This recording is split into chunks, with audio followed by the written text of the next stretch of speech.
Okay, cool.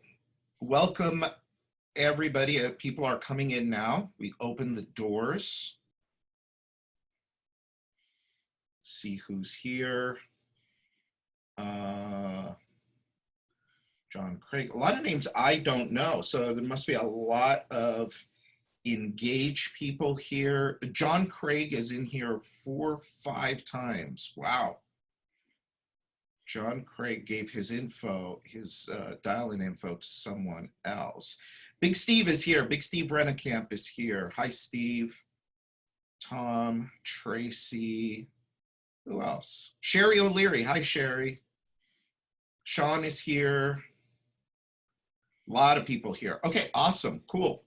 So, all right, you guys. So for the Ingage clients that are on and don't know who the rest of us are, you guys hopefully probably know Charlie Goldberg from Ingage. He is here with us.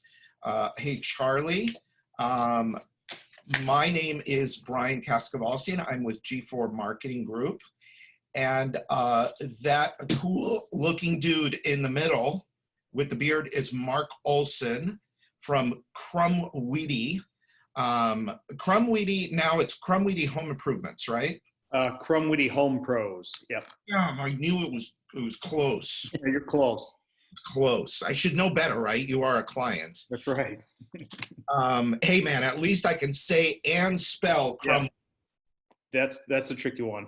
That's the tricky one, right? Yep.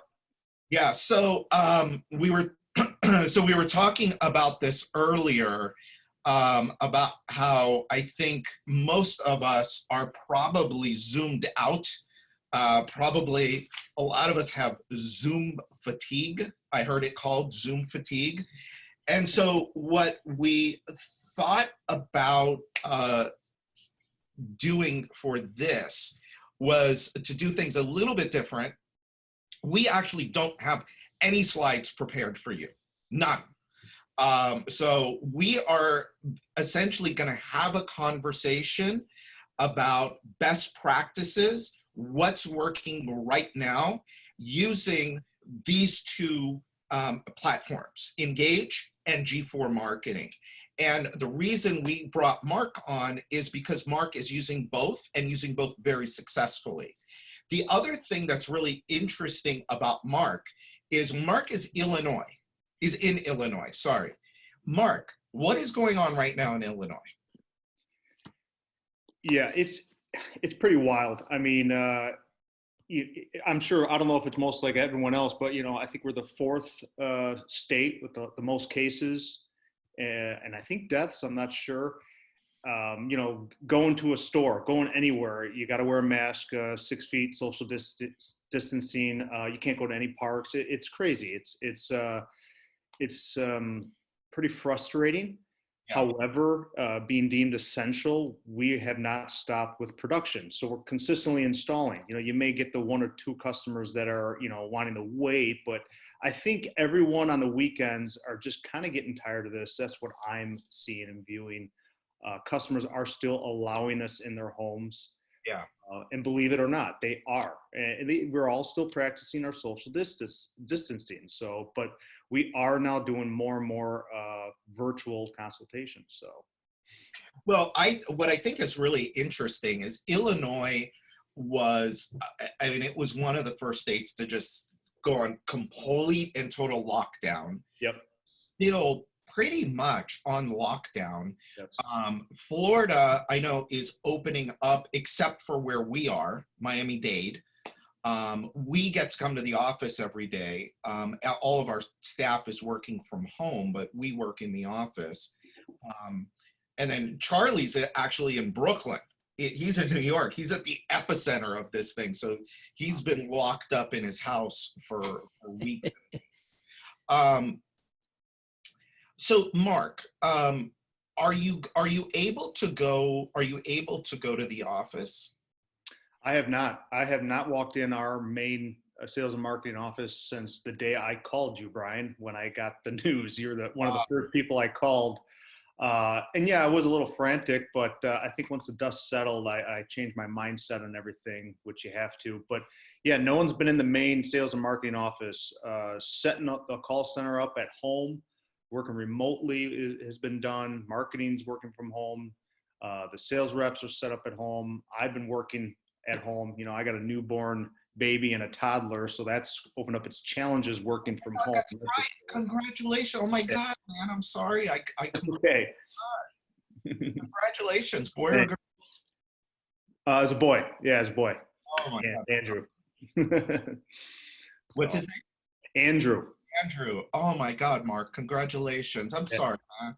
I'm sorry. With all of this, I completely forgot. No, it's okay. It's That's why I didn't see you yeah. in February. Yep. Yep. All right, cool. So, all right. So, how many salespeople do you have? We have six Six. total sales reps. Yeah. And so, everybody's using the Ingage platform, which, by the way, for those of you that are not familiar with the two kind of platforms, Ingage is a super cool ass, takes your iPad and just puts it on steroids, and it allows you to do presentations in a structured, measured, step selling way. And you can embed video, audio, all of the cool stuff. Mark is going to show us some of what he's doing, but just a little bit, because I didn't want Mark to go, we're not going to make this about the actual sales component. We're just talking about the platform and what it's doing to help Mark virtually and at the kitchen table sell jobs. You know, if we got a few hours, I could go through each one individually. I didn't usually. No, that's okay. The idea here is to just introduce both platforms to people and see if will this help. Will this help you in your business, either Ingage or gFour? And the other thing too that I really like about what we're doing here today is just good news. I mean, here's a guy that is in a state that is flipping locked down for all intents and purposes. Is one of the most, what's that word they're using now? Draconian. Illinois is like one of the most draconian lockdown states there is right now. And you've got 6 salespeople. You don't have to share exact numbers unless you want to. But are all 6 of your salespeople out and in working? Yeah, so we have our sales manager, Andre, he is working with the virtual sales as well as Luke. Gary is strictly on quarantine in his house with his parents, so he will not be participating until this kind of slows down. But then I got the other 3 out in home sales. So we're still able to maintain a phenomenal April, which is, I'm knocking on wood right now. We hit our goals, closing over at a 40%, and our NSLI is right where we need it. So I was a little worried. April was a big month for us, but we came out guns blazing, and the virtual sales was a lot to prepare for, because I didn't want to go in it just to do it. I really wanted to take my time and get all the special effects needed to properly train and set it up. And I think doing that really helped us with some success. So, and it's a different type of sale. I'm telling you right now, it's not. Tell us a little bit about, yesterday you told me you're at about 60-40. 60% you're still face-to-face. Yes. 40% is virtual. So that's a big chunk. So can you tell us a little bit about the difference that you're experiencing between sitting face-to-face with somebody as opposed to doing it like this via Zoom? Yeah, we run a one stick close operation, right? So we're trying to get in there, be efficient, and earn some business. And we know that being in the home, being intimate with the customer, and being able to do our product demo, being able to grow that relationship, see what's going on in their house.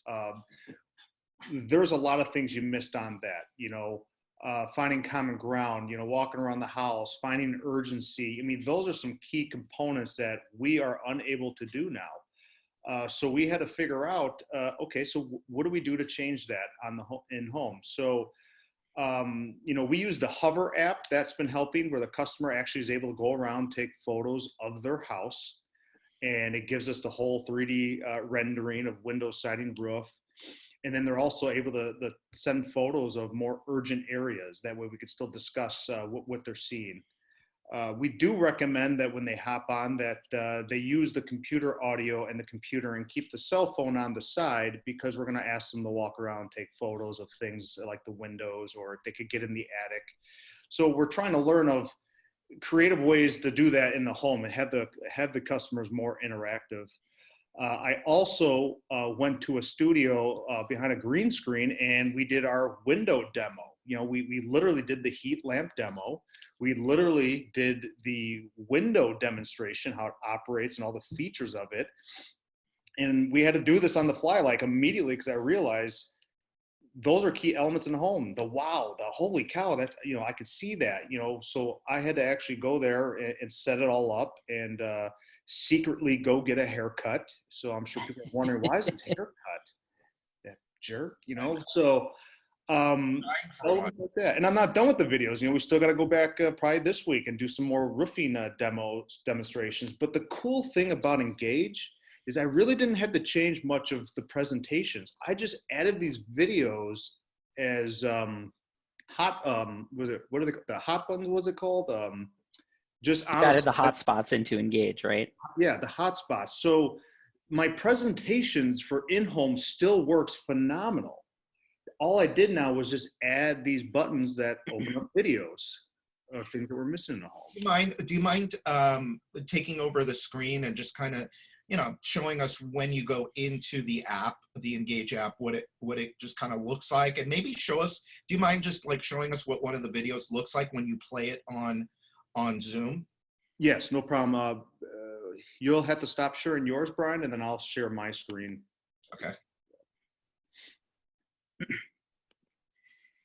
Mark, while that's getting pulled up, when I'm speaking to a lot of people and they're getting their virtual selling set up and they're thinking about the differences needed to start having conversations with customers virtually, they ask a lot about what's working for customers device-wise. So it looks like you have your iPad up here. Do you typically use Zoom and share your iPad screen through Zoom? Yeah, our sales reps all have iPads we supply them with, so they're doing all the virtual guys are all through their iPad. Yeah, and I think you're doing something unique. You have your iPad connected to your computer and using Zoom on your laptop. Is that correct? That's correct. Yep. Yeah, so we do that here at Ingage as well. I find it to be a really nice feature of Zoom particularly, and it helps with, a lot of the videos that Mark's about to show. And you have the ability to have a stronger Wi-Fi connection on your computer, so you can kind of pivot between your computer and your iPad while not necessarily using Zoom on two different devices. So it sounds like that setup's working. I'm excited to see the video examples that you have in your presentation. Yeah, a couple other things I've noticed too when we're doing a demonstration. So I had my actual sister and her husband be demonstrating for one of the reps to demo them and see how it looks while I watch in. And I realized we had to buy iPad stands to where it's more like eye level, to where you're actually looking face to face instead of looking down at the homeowner. And I found that was another element that I didn't like. So we were able to get iPad stands where it's more eye level. And then I bought green screens, little unfoldable green screens that go behind the sales reps, so they could pull up a background of their hover of their house in the background. Yeah. It's nice and crisp. So there's a lot of elements that you could actually have fun with. And a really neat thing is they could have their scripting out right in front of them too if they get caught in a bind. So those are some fun things I know that we worked on as well. But I'll just pop open our window presentation. So as you can see, Ingage, since the moment we had it, I mean, it's crisp. It plays videos. Our opening part, we usually just let this play in the home, or even on the screen when we're talking with the customer, just kind of showing a before and after video, building that relationship. So this was already done before, though, before the in-home or the virtual. We just had this anyways. I think that's one of the really cool things about Ingage is how we're looking at this through your iPad, through their app on Zoom, and look how like clear and it doesn't have that jumpy thing, because you could lose people on that, right? If the quality is not good, if it's jumpy, if it starts and stops, which you do get, if you're trying to play like an embedded video sometimes in a keynote presentation on Zoom, it will delay a little bit. It'll be a little awkward. But I'm so impressed by the quality of this, and how quickly it just boots up and goes. And then, so with Ingage, Charlie, do you want to talk a little bit? I don't necessarily want Mark to go. That's his presentation, and I don't know about really sharing the presentation. And again, that's not really what we're talking about here as far as how to sell. We're just talking about using the strategy and some of Mark's experiences with virtual and what's working and what's not. So to get this set up through Ingage, can you talk to people a little bit about what it takes? Like, how long does it take? What do they have to do? Somebody's asking, I'll let you answer the question in a second, but somebody's asking, do you have to hire a professional to do videos? My answer to that is always no, because we've got these incredible cameras now on our phones. And did you hire a professional, Mark? I honestly, I did. You can find these professionals on Fiverr or just a local person. They'll charge you a few $100. You just be there. I mean, it's not that expensive. And yes, I was actually doing these before with just our iPhone, but when you get a professional, he's able to do some creative stuff like this.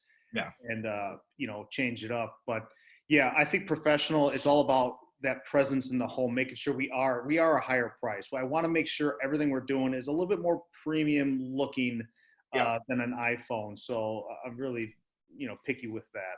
But also, though, you can start with the iPhone. Yes. And I think one of the things that really adds value, because when you talk about price, what we're really talking about is value. We have to be able to show people that, hey, we are going to be more expensive. However, here is the value that we are providing. And a lot of times the value comes in that relationship that you build with the owner. And so I'm a big believer in relational businesses versus transactional businesses. So traditionally, the home improvement business has been a transactional business. It's one and done. Oh, I did your roof for you, or I did your windows for you. You're never going to buy anything from me again, so screw you. I'm going to go to the next person. Well, as you very well know, that is not true at all. People are worth a whole lot more than just that one transaction.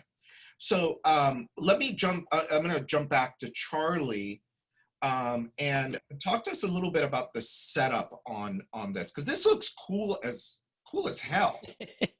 Yeah, and I think Mark can speak a little bit about his experience, but when you get started with Ingage, whether you have a presentation today that you like using and you're looking to enhance it, or you're starting from scratch, you're taking a print pitch book and you'd like to put something digital together to really make these meetings close more deals, you actually work with our team one-on-one, and you have a customer success lead. You also have somebody from our design team to really help you understand how do you transition and take the content you have today and make it look extremely professional and help it resonate with customers so that you're putting together this beautiful presentation that not just looks great, but actually helps you close deals. And so we're here to help you get started to do that.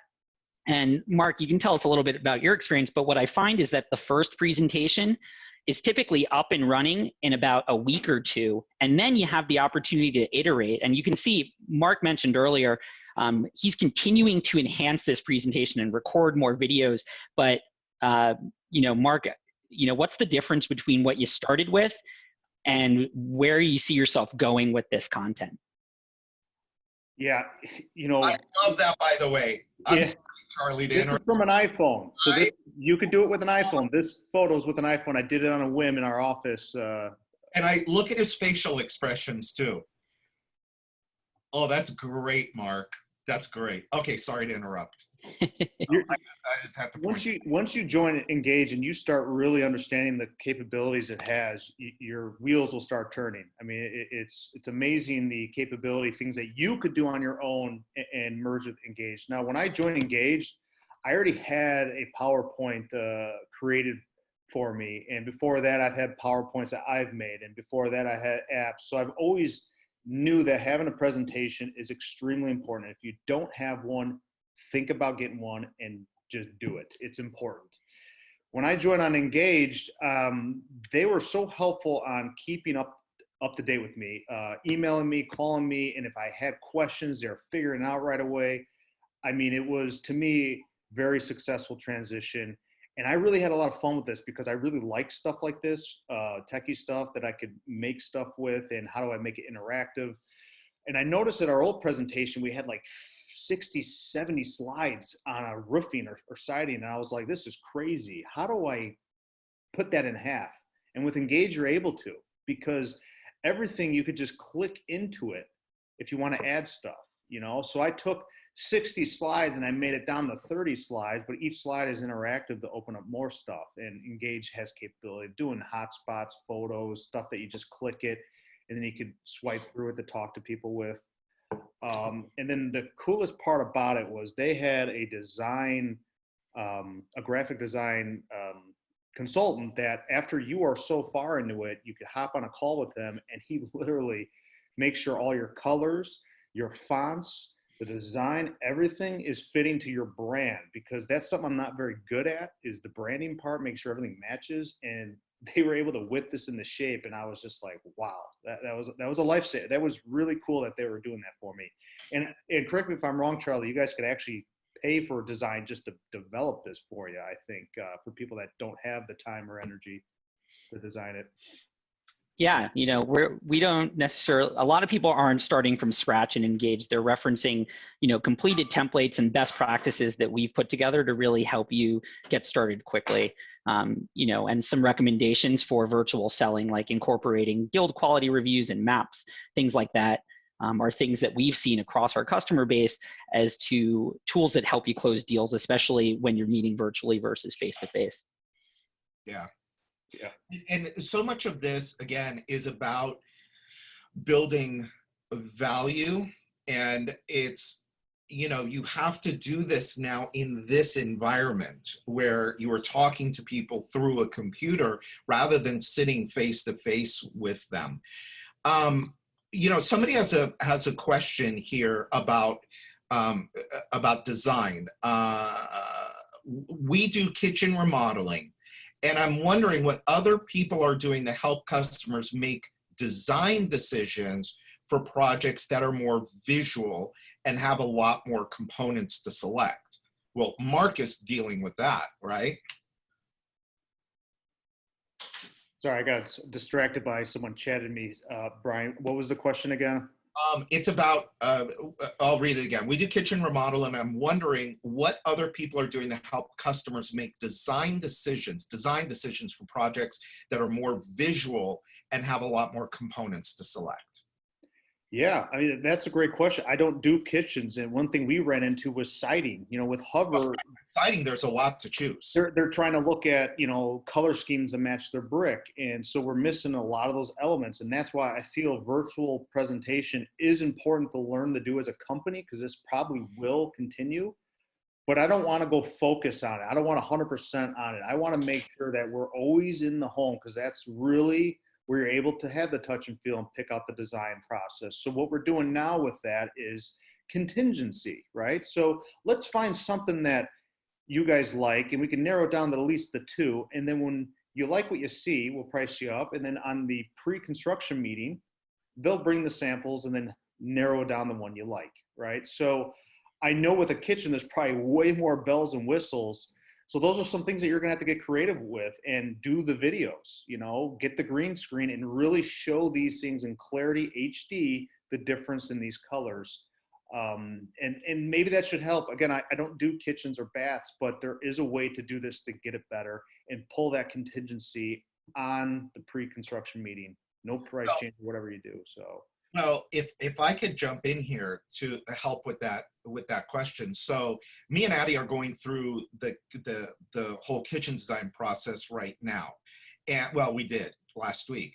And what happened was, so we have a designer, but still the designer needs somewhere to go. You know, they need somewhere to start with. So they had us go to Pinterest, put a board together. These are the things that we like.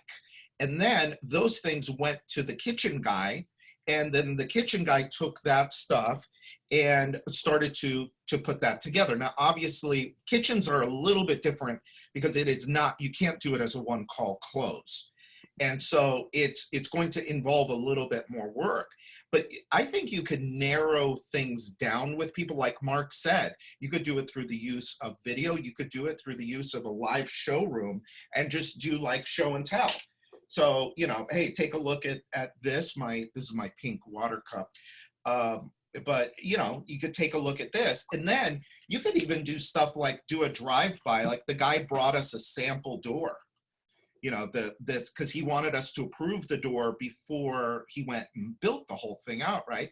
Well, he could have just left it on our porch, you know, and told us, you know, he wiped it clean, dropped it on our porch and said, okay, check it out, see if you like it. So Mark is right. You just have to get creative. You just got to get creative. It can be done though. Yeah. I mean, siding is pretty complex in terms of, you know, picking out the trims and the this and the that, and it's a big ticket item. By the way, let me ask you something. Sorry, I'm jumping around here. Told you guys this was not going to be your typical webinar. I'm doing this more like a podcast interview. Bigger jobs. I know that your job average is pretty high. A lot of people have lost their jobs. They're not working. And so the thinking is, well, God, how is somebody going to commit to a $25,000 or $40,000 siding project? What are you kind of coming up against? How are you overcoming some of those objections? Financing. Yeah. We drive financing very, very aggressively in the home. Our sales reps know how to leverage it very well. It's not just one financing plan. We have a whole option of them.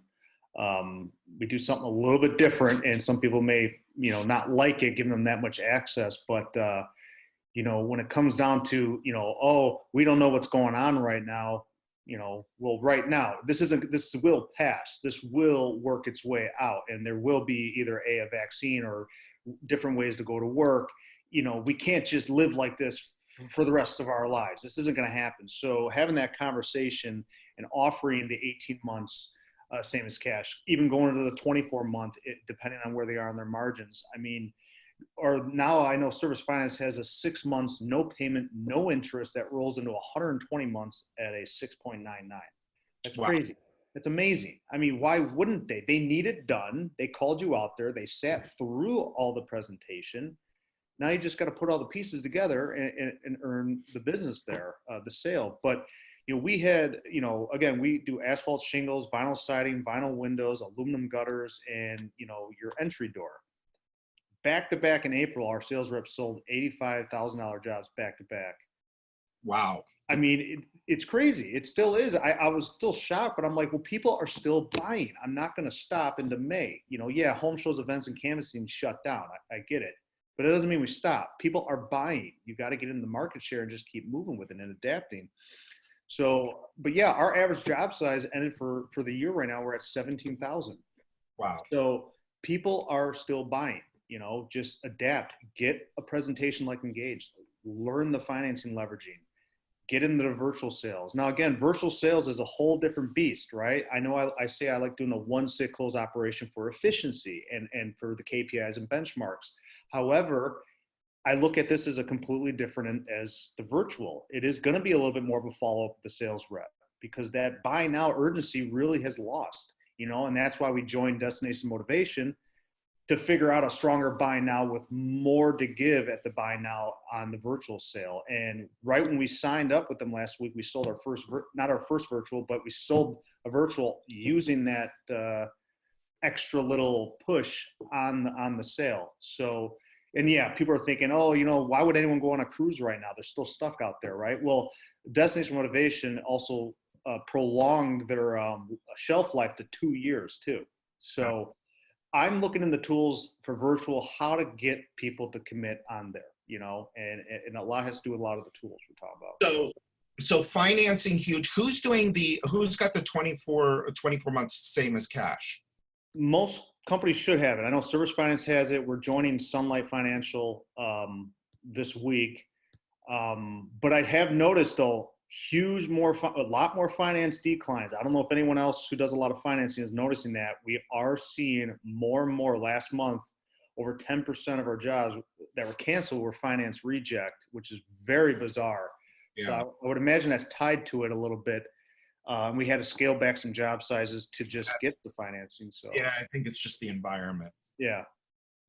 And probably because you've got the larger tickets. Make sure though, by the way, these programs, the loan programs are not inexpensive. So you have to make sure that you are accounting for them in your price. Yes. Otherwise, it will take all of your profit. Absolutely. Yes. Right. Build it in there and have good training with your sales reps. We go over that a lot about where they're at on retail. And then if they did buy it, how much they have to come down, certain things like that. Again, we do it a little bit differently. I'd be more than happy to show anyone if they want to see how we do it. But this is not a time to be lowering your prices. No. I know there's a lot of it going on. A lot of desperate companies out there are lowering price. The last thing in the world you want to do at this time is lower your prices, lower your margins, and take on the risk. If anything, I've been talking on the webinars that I've been doing lately is you better figure out how to raise your prices, but still be the best value for your customers. And I love, you know, Caleb's a good friend of mine, and I love the voucher program. And so that's good. It's been working well for you. We just started back on with them last week. So I added into our presentation and I actually made an Engage slide with the destination motivations for when they have more questions. Okay. I added into our Leap software to make it a smooth transition with the sales reps virtually. So again, I don't just jump into things. I like to prepare it, trial it, see how it looks, and then launch it for best success. Now, Brian, I do remember last year when I was going through a rough patch, you did tell me if you're going to sell less, at least make more, right? And I've taken that to heart till this day on the price raising. It is very important that we look at the bottom line, the profit margin first, no matter what. You know, it took a little while to yes. Yes. Very difficult. Yeah. You don't know how happy it makes me to hear you talk the way you're talking right now, because I know what you've been through. And yeah. I'm so happy for you. You don't even know. So let's talk. We have some questions. So whoever has questions, we'll stay here and we'll answer all of them. Let's shift gears here a little bit and talk about, you know, we called this how to maintain relationships. What was it? I even forgot the name. But it was something about, you know, when you're dealing virtually with people, how do you maintain relationships? And so, like I said earlier, you know, I've always been about, you know, if you're going to be in business and you're in a transactional type business, it's a tough business to make work.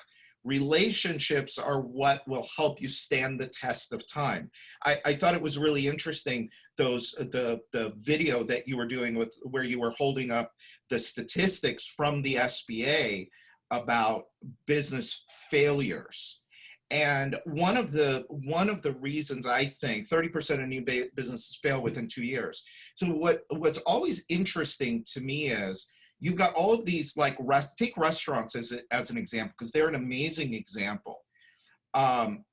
These people rely on you coming into, I love that, come to their place of business right? They have a captive audience and they're eating food, which generally makes people feel good, right?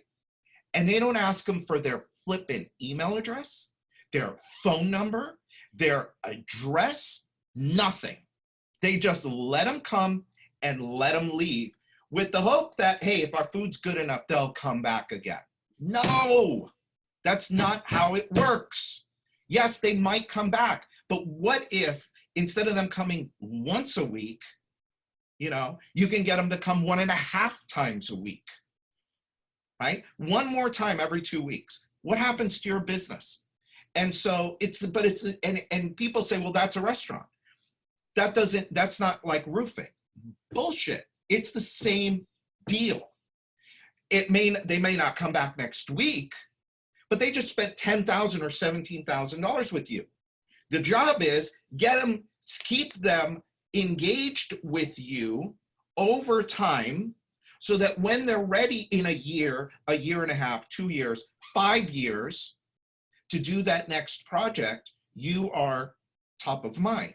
And I think you guys, do you mind sharing about what percentage of your business comes from your customer relationships? The repeat, referral, word of mouth? I would say well over 35%. I think when I checked last, we're right under 40. I mean, that's huge. And we sell them almost 50%. I mean, it's the best lead. I mean, it really is. So think about something. Everybody that's listening to this, and you have that one and done mentality, that transactional mentality, 35%. Now, I think that, and I say this in all my presentations, that's the number, that's the safe zone number. If you're at 35%, you're safe. I have clients that are upwards of 60%, but some of them are a little bit of outliers. But Mark works at it, and he's in a great position because he knows that a third of his business, year after year, year over year, and it's worth millions of dollars, not thousands, not tens of thousands, not hundreds of thousands, it's worth millions of dollars, is coming from relationships that he's developed with his customers. And so that's where, and look, Mark can do all this, the few things I'm going to show you that gFour does for him, he could do all that stuff on his own. He knows how to do it. He knows what to do. I think what we do is just make it easy for him and for our other, clients. We work with hundreds of companies like Mark around the country. And so we go based on what we call our 4 pillars of relationship marketing. And so if you want to develop that sticky relationship with your customer, so you're driving more of your business through that channel, which helps lower lead costs, increase close rates. Mark just said they close at better than 50%. You have to take a little bit of time and effort and energy and put it into the relationships. So our 4 pillars of relationship marketing are 1, customer appreciation. Number 2, feedback and online reviews. Number 3, referral rewards. And 4, long-term nurture. Now, the basis or the foundation, if you will, for all of that is the customer experience. And so you have to make sure, especially today, especially with what's going on today, you better make sure that step by step, every interaction that customer has with you is a wow moment. Wow, you wouldn't believe how professional these people were. Wow, you wouldn't believe how much care they took to make sure that my home and my family were safe. Wow, you wouldn't believe what precautions they took to keep their own people safe and healthy, right? And so these are the things that you've got to be looking at, because quite frankly, if you're not doing that, none of the rest of the stuff is going to matter. So if you don't give them a great experience, sending them a box, a thank you box of cookies, not going to help, probably won't help you get more reviews, more referrals, and more repeat business, right? Because the underlying component or the underlying factor is you got to have a great customer experience, right? So, so like with Mark, you know, when he completes a job, we're sending out a box that looks like this to people's doorsteps. I got it upside down, right? This is fragile. So when you open up the box, now keep in mind, people, his customer, the average customer spent $17,000 with him. That's a lot of money to most people. What do most companies do? Nothing. Shame on you. How can somebody spend $17,000, $5,000, $4,000, $3,000 with you and you do nothing? You don't even send them a card to say thank you. Shame on you, right? You want to stand out. You want to be different. You want to leave an impression in people's minds. So we send out a big thank you, but I'm not going to go over what's all in here, but look at this. We're sending out a big thank you to people. We want to make a big deal out of their relationship with Mark and Greg at Krumwiede. We want Mark and Greg to show up like nobody else shows up, so that that customer never forgets who they are and remembers them.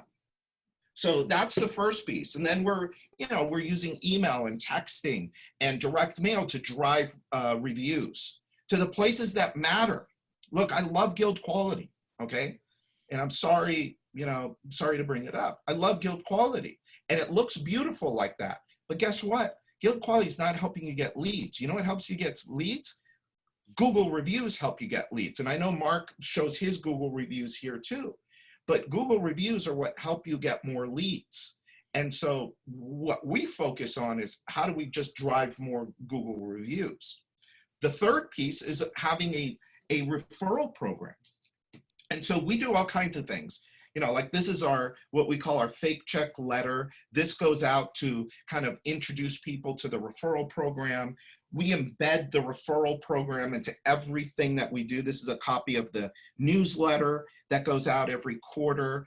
Every month, a new email newsletter goes out. And then that's also part of the long-term nurture. None of these are yours, but this is the newsletter that we just sent out in April, Happy Home Gazette. It's all about making people feel good about your brand, about your company. To me, branding is something that starts after you create a lead. So putting branding, people talk about brand advertising. To me, brand advertising, none of us, we're small business owners. And if we want to make it 66 years, we better use direct response. We better put something out there that creates a lead, right? Most people don't know who Krumwiede is, and quite frankly, could not give a crap. However, the minute they respond to a lead gen ad and Mark's company, someone in Mark's company picks up the phone, boom. That's where now you have the opportunity to create that customer experience. And now that's where branding starts, right? That's where the relationship starts to build, okay? By the way, and I'll stop here so we can move to questions. The relationship, by the way, only really starts after the job has been completed. Most people mistakenly believe that just because somebody called them, they ran the lead and they sold the job, now all of a sudden they magically have a relationship with this customer. No, you don't. You don't have, you have not done yet what they paid you to do. And then once you've done what they paid you to do, now is your opportunity to make that relationship sticky, right? So they don't forget you, and you just continuously there showing up, talking to them, because again, each one of those components, the 4 pillars, has a different job to do. But then they also all work together to drive more reviews, drive more referrals, drive more repeat business, and drive better, more profitable relationships. Okay, and so that's how we're putting these two things together, and hopefully that all made sense. Mark, any comment about that? I went on a rant. Well, Sorry. I always say with the sales reps when we earn business is, now they like us, right?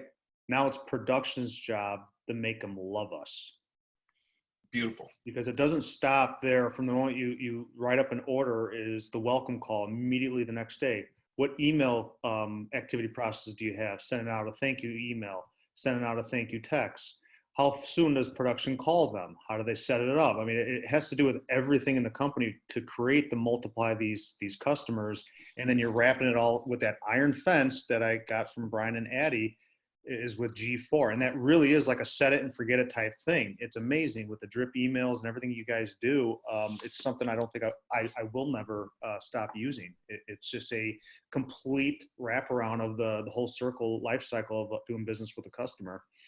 So absolutely. Yeah, cool. Thanks. Charlie, somebody told me the title of this is How to Drive Customer Engagement in a Virtual World. Okay, cool. Brian, do you want me to show the green screen just so they kind of get an idea of what that looks like, what I did for the? Sure. Is that okay? Yeah. Okay. Whatever you want to show. So this is one that we made for the green screen. I'm not sure if anyone could hear it, but let's see here. So you just got done seeing all the benefits and the features of our Energy Max window. Now you're probably wondering, well, what does it look like? How does it operate? And that's what I'm going to show you right now. I won't show the whole thing, but great. And it's amazing to me the quality of green screen. The green screen. I mean, it really looks like you're in your kitchen. Yeah, it's literally a green screen. I'm standing right in front of a green screen, and I basically just do the window demo like I would in the house, but the nice thing is there's some more effects you could add into this that are pretty neat. Like for instance, now this is our screen, extruded aluminum. Proof is in the pudding, right? Now imagine. So there's cool things you could do if you did the screen, but see how clarity and it's up close. And then if you want to move to the inside, obviously we switch to the inside. Yeah. And then I'll show you real quick the heat lamp demo. Again, we just had this as a heat lamp demo. This is a cue for the sales rep to grab the equipment, right? But now after I made the video, Ingage just makes it to where all I did was just make this little button here and it plays the heat lamp demonstration video. And again, this is also on a green screen. So this next part we're going to show you is one of my favorite parts. We call it the heat lamp demo. What we're going to show you basically is what it looks like that our glass package on a triple pane window can offer you in a home. You know that saying when they say these windows can pay for itself? Well, I'm going to show you how. What I have here is a heat lamp. This heat lamp is basically the same. So yeah, so that's basically how we did that, and those are the main two elements. Now we're actually working on the ones for roofing. Then we got to move to the siding one. And again, it's just trying to just prepare for this. We see this virtual sales are going to be very useful with Ingage, but also for rehashes. So you don't have to go back out to the house, with Leap, we use Leap, and now we added DocuSign to it to sign up the orders on there. I mean, there's a lot of tools out there that you just got to put together to make this process work. And there's no better time than right now to do it. Hey, I'm gonna launch a poll here. Everybody that is on, would you just quickly answer the poll? Basically, it's, are you interested in learning more about Ingage or about gFour? You can actually do multiple choice here. So if you want to learn more about both gFour and Ingage, you can actually mark both. We're okay if you say no, but please go ahead and answer the poll. I'm going to leave that up for a minute until most of you have answered that poll. Let's answer, while people are doing the poll, there was a question here about,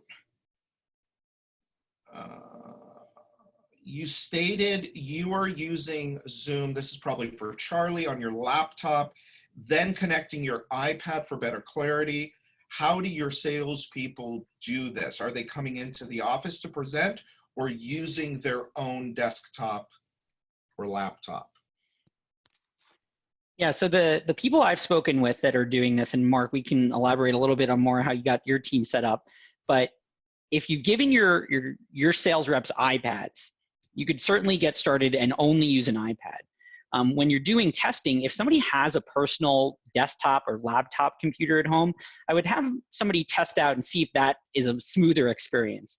The only thing that is great about using your computer is that if you've done a Zoom meeting on your iPad before, there's a limitation that Apple has where you can't keep your camera on and show your iPad screen. I actually read last week that close rates can increase by up to 41% if you're face-to-face with your customer and you have your cameras on. So if you can do that, it's extremely important to try to figure that out. And the way to do that is to try to leverage a laptop. Ingage works on your laptop. You don't necessarily need an iPad also, but if you're comfortable doing your iPad and you have other programs on your iPad, Zoom has a great feature where you can share your iPad to your laptop. Mark, did everybody just bring home their devices and kind of get set up at home when you realized you were going to start doing virtual sales? Yeah, everyone took their devices home. You know, it's funny you mentioned that when we're doing it on the iPads, I realized we can't see our face when you're presenting to a homeowner virtually on an iPad. And that right away triggered me because I was like, you know, we need this. We need that face-to-face interaction. You know, last night I got a call from my sales manager that did a virtual, and the customer wouldn't show his face. And that was a new one. I haven't had that yet, or at least they haven't told me of that experience yet, where, you know, this is an interactive virtual consultation. We need to see each other's motions, their facial features, you know, what you're thinking.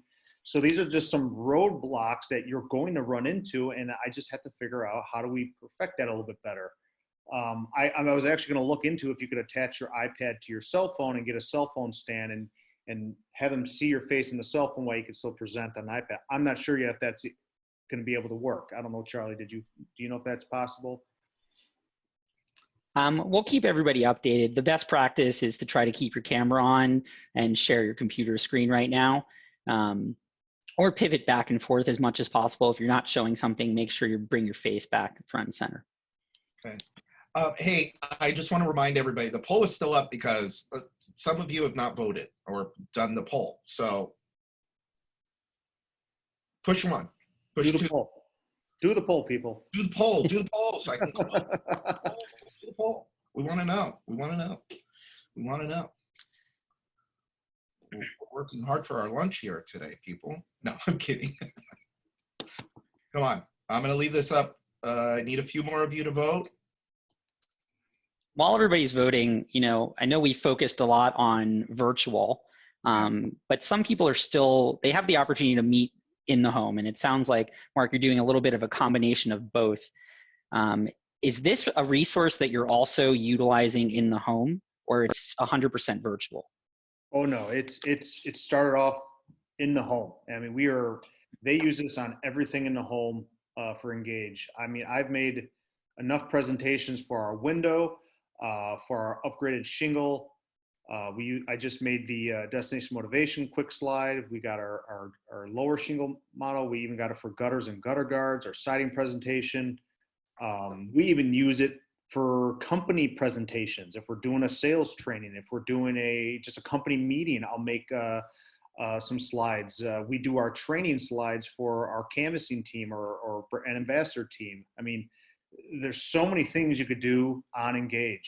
And the cool thing about this is anytime I make an update or a change or want to add an accolade or add a video, I just add it. And guess what? It goes onto all the sales reps. I don't have to ask them, all right, guys, download the new PowerPoint. That's cool. Okay, make sure you're using it. And then find out months later that one sales rep's still on the first original presentation I made 2 years ago. You know, that itself was huge because I know exactly what they're using in the home, and I could even watch them to see when they're using it and what slides they're staying on. So way too many cool tools with Ingage that really attracted me. And obviously I'm just very attracted to cool new things in this industry, whether it's Leap, Ingage, you know. Well, look, and the reality of it is today that we need this stuff. We need Leap. We need, you know, gFour marketing. We need all of this stuff to work together so that, we get through this better than when we went into it. Okay, so I'm going to close out the poll. Anybody else want to vote? Quick. All right, you're missing out. If you're missing out, voice is not heard. You could say no, it's okay. Okay, close that out. All right, couple of questions. We've got a couple of people that use both already. Patrick, Sherry, that's awesome. Will this presentation be available to view later? Yes, it will. Currently using both. There was one question. Tom asked, you say you're visiting customers in their home. How are you conducting this with social distancing? Well, I'm personally not selling in the home. My sales reps are, and when I get feedback from them and they're still selling, they still practice it in the home. If they got to wear their mask, if they sit at the end of the table while they turn the iPad around. I mean, there's ways to do it. Not every customer is that crazy about what's going on. I'm telling you guys, there's quite a bit of people that are just like, okay, just come in the house, just wash your hands. Okay, just relax. We're not all, but then there are some that are just completely wacko about it. And that's why we have virtual. So, and one big key thing I really have to say about the virtual, if you have a call center or a receptionist, you have to train them everything about the virtual, how to set the Zoom meeting, how to explain the virtual, and if you're using Hover, how to send them the Hover to take the photos. The call center actually got more extra duties to make passing the baton to the sales rep a little bit more challenging. They really have to make sure first, we're always trying to get in the home. And if they find out that they're just not about it, then they bring up the virtual. Then they discuss it. Is that something you're open with? And then they walk them down the path of how to set them up. But it's a lot of talking on the phone. So you first want to just set them up on the Hover. On your second call to them for confirming, then you set them up on the Zoom and you pass the baton to the sales manager so he could properly assign it to the sales rep. So there is a little bit more to it than just hopping on and selling. You got to make sure your person in charge of setting the appointment is understanding of the do's and do not do it. Especially setting up Zoom sometimes can be confusing. Yeah, what I've heard a couple of clients are doing are actually taking folding tables and chairs to people's homes and meeting with them in the garage or out, on their driveway or, wherever is safe, which is kind of interesting. You guys, obviously, you're not there yet. But that's maybe another option at some point. That has been, when I have my call center meetings, that's what they're asking is, can we just do it in the porch? And I said, yes, but you have to let them know, like, we're in Chicagoland. It rains, it snows, it's windy. We need something to cover our head. And if you're on an iPad, can you see it with the glare? So normally we ask, how about your garage? Is your garage something that's comfortable that we could set up? Those are just some things that they got to make sure that we're setting it up properly for the sales rep to make his, the best job he can do is make a sale. So absolutely. Cool. All right. So I think that is it for questions. Somebody was asking. No, we have one quick question about Mark. How did you make your your screen green? Amazon. Just type in green screen. Go on Amazon. They got. You don't have to get the crazy big one. They have the ones that kind of like fold up with it has a wire outline and then it unfolds. For like headshots. They have ones that attach to your desk chair. Now, again, the reason why we want the green screen is, they have the virtual background on Zoom. Well, you ever notice when you have it and you move your hands and your head, it's all pixelated? Well, the green screen is going to give it a nice, clean background. I don't know, Charlie, are you using the green screen right now? No, welcome to my apartment, everybody. But, I see tons of people getting that set up. It'll look so crisp if you have the opportunity to set that up. It'll cut out your body and, whatever you're trying to show really nicely. And Zoom actually has a feature that you can say, I have a green screen. So as soon as you hang that curtain that you bought on Amazon, you can just enable that feature really quickly for your virtual meetings and start presenting that way. I just moved my I just moved into the Millennium Falcon for my to conduct this meeting. You know, sometimes I'll do my meetings from Ocean Drive. But it's kind of cool how Zoom does this, but it's, if I had a green screen, see my fingers are disappearing, they Yep. wouldn't disappear, right? Anyway, God, I can't wait till it gets back to that. Me and Addie actually like went down the street a couple weeks ago, just because we had to get out of the house and just go drive around. And the way that it looks, like when there's people and cars and the restaurants are open, is one thing. When it's closed, it's a flipping dump.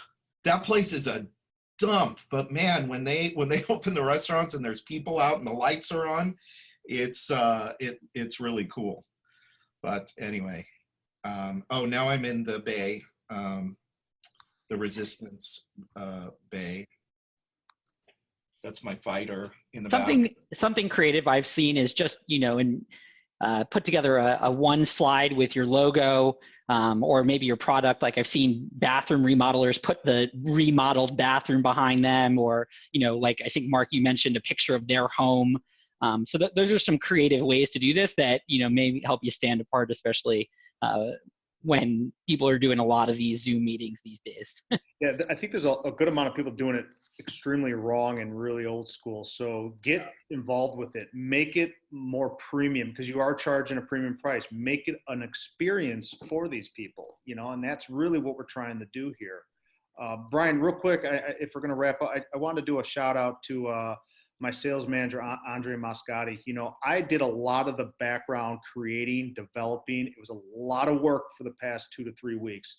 And he was the one that actually trialed and errored it in the home virtually with customers. So, you know, he went into this just blind, and we just really did a lot of work. So hats off to him. Also to Polina, my events manager. Now, obviously, events have been shut down. She set up a lot of the video editing, a lot of stuff like that to get us rolling on that side. So, you know, again, I could not do this all alone. This was a pandemic that came out of nowhere, but I have a team of people that just were willing to go the extra mile and make this work. So thank you guys.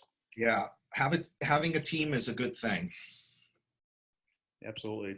All right, cool. So Mark, thanks, man. I really appreciate you. Thanks for coming on. Thanks for being so open and sharing with everybody and showing everybody what you're doing. Charlie, Ingage is flipping awesome. Yes, it is. Thanks for having us. Thanks, Mark, for your time today. Thanks, Charlie. Yeah, I think this is the way that we've all got to go, both in-house and virtual. I mean, this is really, if you want to be premium priced, if you don't want to play and fight the price game, which is a race to zero, and you want to build a business like Mark is doing and like most of our clients are doing, this is some of the stuff that you've got to do, and it's not that hard. And there's other people out there that are doing it that are perfectly happy to answer questions and help you along with the process. So even your website, you know, where people are converting, change your website to the virtual, show them how it works, you know, get the ball rolling on that side, you know. Yeah. I had to do those changes. It didn't happen overnight. It takes at least a week or two for your web developers to create everything. So, yeah. All right, guys. Awesome. Thank you. I hope everybody that was on this, I hope you got a lot of value out of it. Most of you are still here, so I would imagine you did get some value out of this. Let us know if there's anything else that you want to see from us. Let us know. Just email me, email Charlie, and let us know. Hey, here's what I want to see more of, and we're happy to jump back in and do another one of these for you, but based on exactly what you guys want to know. So again, thank you all. I'm going to keep this information up here for another minute or two. So, so anybody that is interested in reaching out to either Charlie or to Pete at gFour Marketing, there's their information there.